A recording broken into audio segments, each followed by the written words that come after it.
Hey, welcome to A Foreigner in the Philippines. I had a request very recently for information on how to get married, so I thought I'd try to go over some of the setbacks, disappointments, challenges that you might go through or not. Maybe you'll have a very easy time.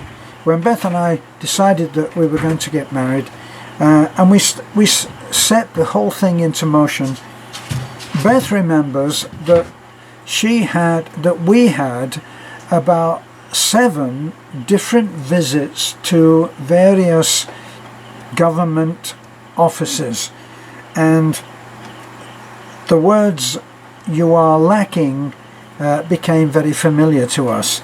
So first of all we went there, and they said that obviously that I would need to have details of my divorce. So, taking it from the beginning, the first thing that you need when you start to communicate to a young or otherwise lady in the Philippines, you need to ask right up front for the Cenoma. C-E-N-O-M-A is how or A-R. Cenoma. Cenoma is an official document that the government will issue to the lady, asserting that, confirming that she is not married. Okay?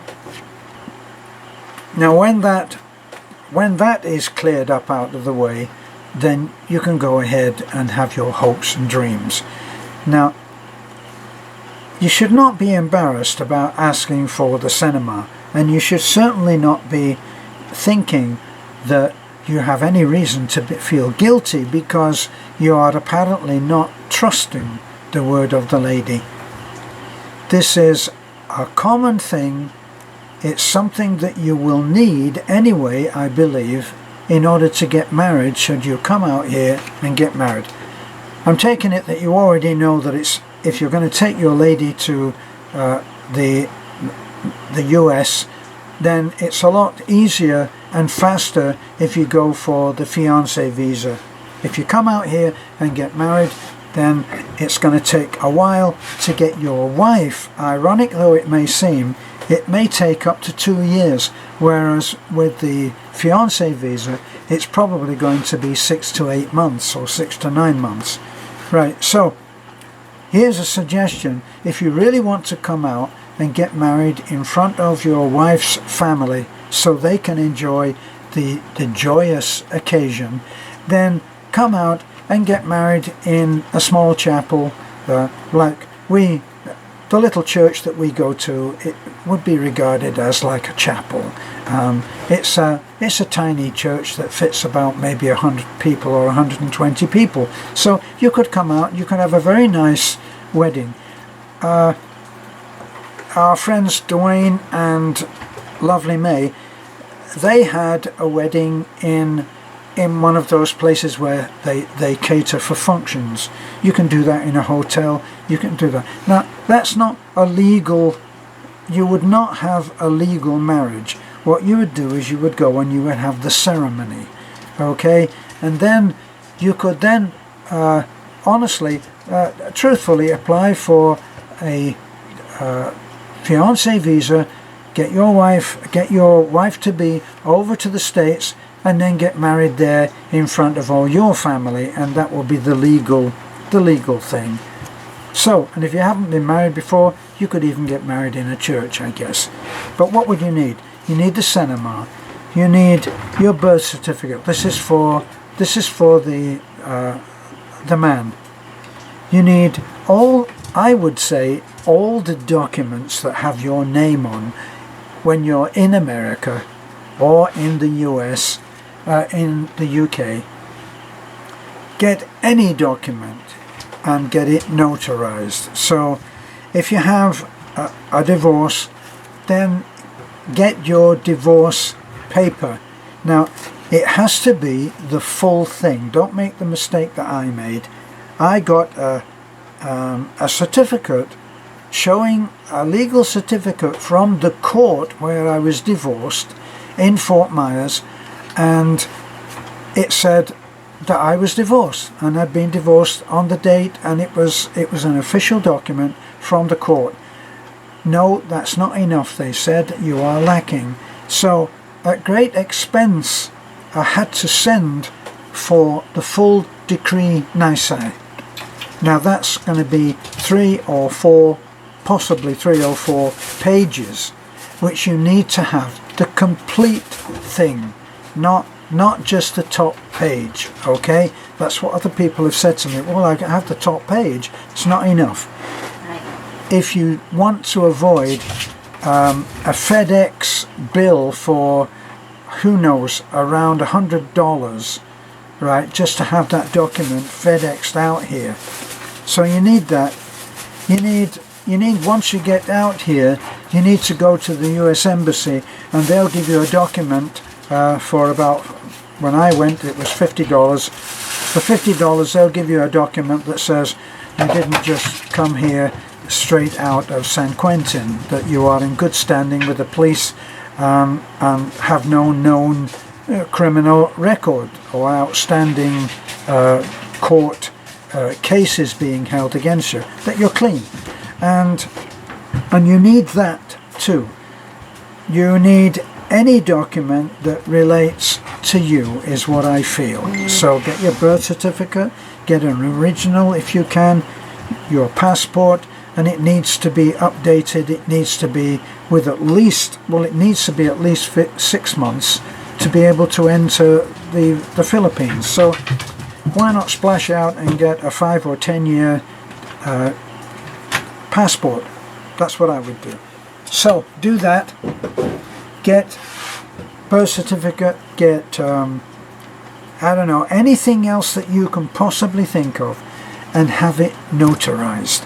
Now here's the thing, when you come, get your passport and the other documents, get them good copies, very clear quality copies, and get several and get them all notarized. Now if you go to the bank, they'll do all of these things for nothing, so it's not like you have to pay. You go to the bank, your own bank, and say, I'd like these documents to be notarized, and they'll happily do them. Right, so you need to do that. If you're coming and you're going to stay, then you need to go to your bank and you need to tell them what your plans are, that you're coming here to stay. You need to make sure, make a request, ask for a brand new ATM card if you're not going to transfer money to here. For us, Beth and I still have an account in the US because I sell books. I sell books that I've written, books that I've authored that are for sale on Amazon.com, and the pittance that I get for those goes through to the American bank. But other than that, you can very easily operate by an ATM card here. I suggest you get a brand new one because you don't want to have that hassle when you get out here after a year of trying to get a new card. It is a hassle. I had it.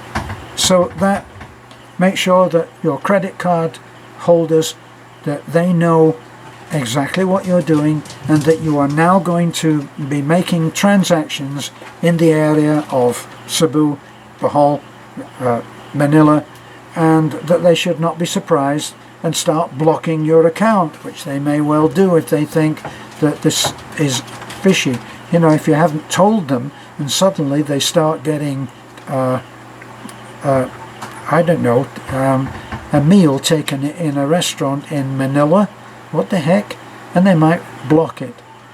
Now when you get out here, you will have the dead or alive letter, which I've told you. You would tell the government that you're coming here and change your resident address, and they will then start sending you a letter once a year.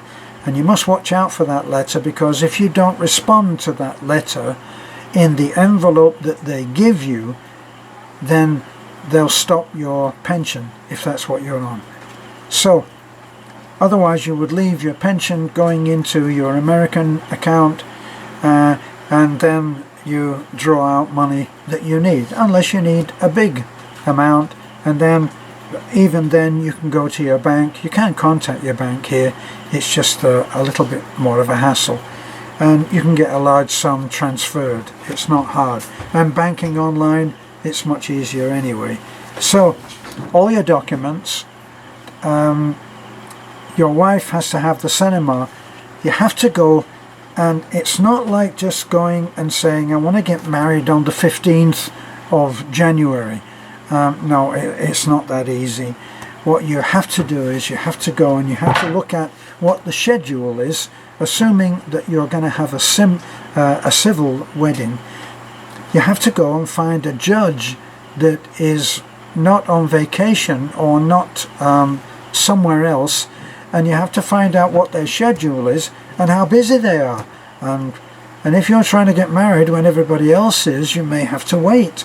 Now, my lasting impression of how it was for Beth and I was a lot of waiting around, going back to the office, saying, are you sure that this is everything that I need? Absolutely, sir. And then when you come back, they say, oh, you're lacking. And it's no use getting mad and saying, but you said that was... No, don't do that. Keep your cool, be patient, be tolerant, and probably actually, if you go with your wife-to-be, she's going to be doing all the talking anyway. But anyway, as I say, my lasting impression was one of which there was a lot of waiting around. These government offices are packed with people, and unless you're a senior, you can't go up to the front of the queue. So be prepared for that. And you have a 2-hour seminar, and that 2-hour seminar you might wait for an hour or 2 hours just to be part of it, because Filipino time is quite different. So you need to go to that. I also seem to remember a questionnaire that Beth and I both had to do, with multiple choice questions. Something and nothing, didn't amount to anything. At the end of it, you don't know why you bothered to do it, but it was required, so you have to do it. So I think it took us about 3 months, and we wanted to get married tomorrow, and it took us about 3 months to get the whole thing done. That's what Beth remembers too. 3 months of going back to an office, being told, well, no, you need this, and then going back. And usually when you go to an office, very often the only person that can sign that document for that moment is out, and won't be back until Wednesday. So it just ends up taking a long time to do it. So be prepared for that. Now, so if you're coming over as a resident of the US or the UK, and you're thinking that the whole thing can be done in 2 weeks, think again. Be ready for much more waiting, delays, coming back, maybe having to wait for a document from your home country. It may take time. Now, having said that, you may come and Murphy may be the angel on your shoulder, and everything gets done like that. Good luck, and I would love to hear about that one, okay? More likely, it's going to take time. So don't come out thinking that you can do it in 2 or 3 weeks, because it's very unlikely that you will manage that. But your wife-to-be can start the process here. She can get the cinema, she can get her birth certificates, and she can get all of that now before you come. Now here's the other thing, is that when we went, our documents must have been typed. Now you're probably saying, so what are you talking about? Well, Most things are done on a computer and then they're printed out. But sometimes in a certain office, especially in the province, it might actually be typed up, and then you get typos. Now, what we had was, we had a typo in our marriage certificate that we didn't catch, we didn't see it. And it was only when I think Beth went for her passport that the two things, her form didn't match what was on the certificate, the marriage certificate. So we had to go back, and it cost us a few thousand pesos to have that mistake corrected. Now, you are probably thinking, well, why would it have to cost you money when it was their mistake? Well, yes, welcome to the Philippines. It does cost money to have things corrected, and it takes time. So if you're coming here with the idea that you can get everything sorted out before you go back home, with your, say, your fiance or your wife on a visa request, then you're going to have to be aware that these things happen here, and mistakes happen often. So that's the other warning. When you're at the office and you've received the paper, look at it very carefully so that you pick up any and all mistakes on there. With my name, Terence, it's a name that is spelt differently in about 4 different ways. It can be Terrence,